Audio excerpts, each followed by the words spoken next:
ಶ್ರೀವಾರಿ ಕನ್ನಡ ಚಾನಲ್ಗೆ ಸ್ವಾಗತ. ನಾವು ಲಘು ಗುರುನ ಯಾವ ರೀತಿಯಾಗಿ ಹಾಕೋದು ನೋಡೋಣ. ಅದು ಭಾಮಿನಿ ಷಟ್ಪದಿಯಲ್ಲಿ 6 ಷಟ್ಪದಿಗಳನ್ನು ನಾನು ವಿಡಿಯೋ ಮಾಡ್ತಾ ಇದ್ದೀನಿ. ಸೊ ಇದು 4ನೇ ಒಂದು ಷಟ್ಪದಿ, ಭಾಮಿನಿ ಷಟ್ಪದಿ.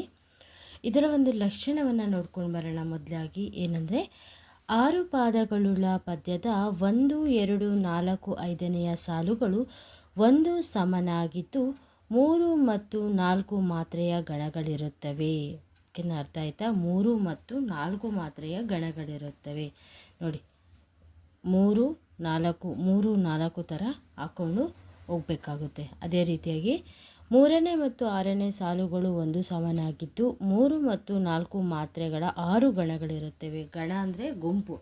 ನಾವು 3 3 3 4 3 4 ಅಂತ 6 ಗುಂಪುಗಳು ಇರುತ್ತೆ. ಯಾವಾಗಲೂ ಅಷ್ಟೇ, ಯಾವುದೇ ಒಂದು ಷಟ್ಪದಿಯಲ್ಲಿ 3 ಮತ್ತು 6ನೇ ಸಾಲು ಯಾವಾಗಲೂ ಸಹ ಅದು ಡಿಫ್ರೆಂಟಾಗೇ ಇರುತ್ತೆ.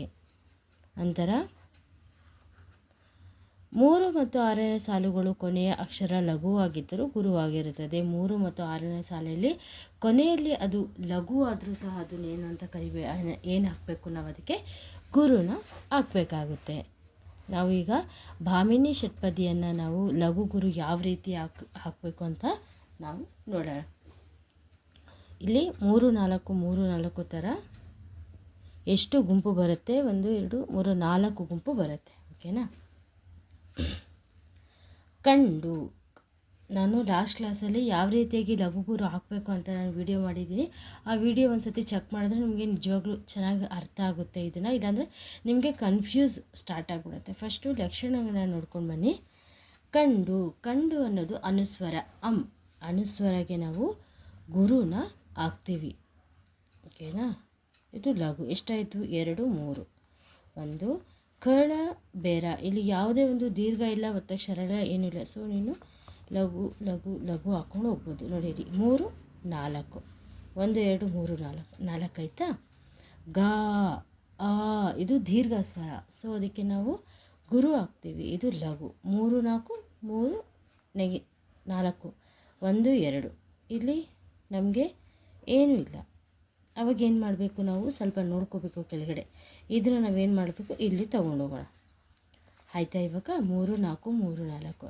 ಅದೇ ರೀತಿಯಾಗಿ ನಾವು ಒತ್ತಕ್ಷರ ಮಾತ್ರ ನಾವು ಅಲ್ಲಿ ತೊಗೊಂಡೋಗಿದ್ದೀವಿ.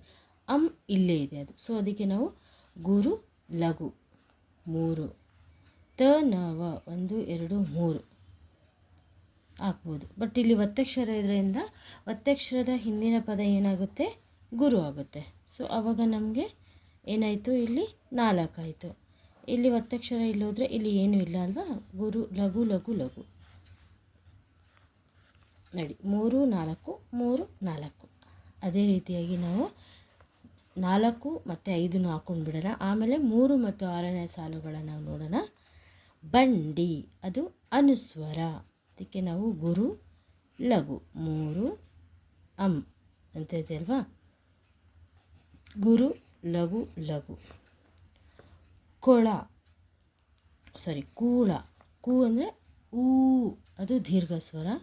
ಗುರು ಲಘು 3 4 ನಿಮ್ ಲಘು ಲಘು ಗುರು. ದುಂಡು ಅನುಸ್ವರ ಇದೆ ಅಲ್ವಾ? 3 1 2 3 4 ಊ ಇರೋದ್ರಿಂದ ಗುರು ಲಘು 3. ಇಲ್ಲಿ ಏನಿದು? ಆ ದೀರ್ಘ ಸ್ವರ. ಅದಕ್ಕೋಸ್ಕರ ನಾವಿಲ್ಲಿ ಏನು ಮಾಡ್ತೀವಿ? ಗುರು ರ ಇದೆ. ರನು ಈ ಕಡೆ ತೊಗೋಬೇಕು. ಇದು ಯಾವಾಗಲೂ ಅಷ್ಟೇ. ಇದು ನಾವು ಇವಾಗ ಇದು ಲಘು ಲಘು ಆಗುತ್ತೆ. 3 4 3 4 ಆಯಿತಾ? ಇವಾಗ ನಾವು 3 ಮತ್ತು 4ನೆಯ ಇದೆ ಅಲ್ವಾ? ಅದು ಯಾವ ರೀತಿಯಾಗಿ ಹಾಕೋದು ನೋಡೋಣ. ಖಂಡ ಲಘು ಆಗಿರುತ್ತಾ ಗುರು ಆಗುತ್ತಾ? ಗುರು ಆಗುತ್ತೆ. ಲಘು 3 1 2 3 4 1 2 3 1 2. ಒತ್ತಕ್ಷರ ಹಿಂದಿನ ಪದ ಏನಾಗುತ್ತೆ? ಗುರು ಆಗುತ್ತೆ. ಸರಿ, 3 4 ಕರೆಕ್ಟ್ ಇದೆ. ನೆಕ್ಸ್ಟು ಒತ್ತಕ್ಷರ ಹಿಂದಿನ ಪದ ಹೋಯ್ತಲ್ವ? ಅದಕ್ಕೋಸ್ಕರ ನಾವು ಲಘು ಲಘು ಲಘು ತೋಗಿಲ್ಲ. ಲಘು ಲಘು ಲಘು ರೇ. ಅದು ಲಘು ಬಂದರೆ ಗುರು ಹಾಕಬೇಕು. ನೀವು ಇಲ್ಲಿ ಮೇಲೆ ಗುರು ಅಂತ ಬರಿಬೇಕು. ಅರ್ಥ ಆಯ್ತಾ? ಅದೇ ರೀತಿಯಾಗಿ 6ನೇಯದನ್ನು ನೋಡೋಣ. ಹಿಂಡು ಗುರು ಬರುತ್ತೆ 3 1 2 3 4 1 2 3 1 2 3 4.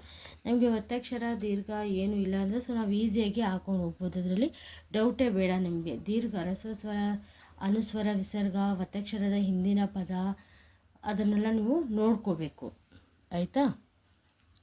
ನೆಕ್ಸ್ಟು ಮೋರೇವ ಲಘು ಗುರು ಗುರು ಸರಿ ಲಘು ಲಘು ಲಘು 3 4. ನ ಮ ರ ಅಂತೆ, ನ ಮ ರ ದೀರ್ಘ ಸ್ವರ ಇರುತ್ತೆ, ಹಿಂದಿನ ಪದ ಗುರು ಆಗುತ್ತೆ.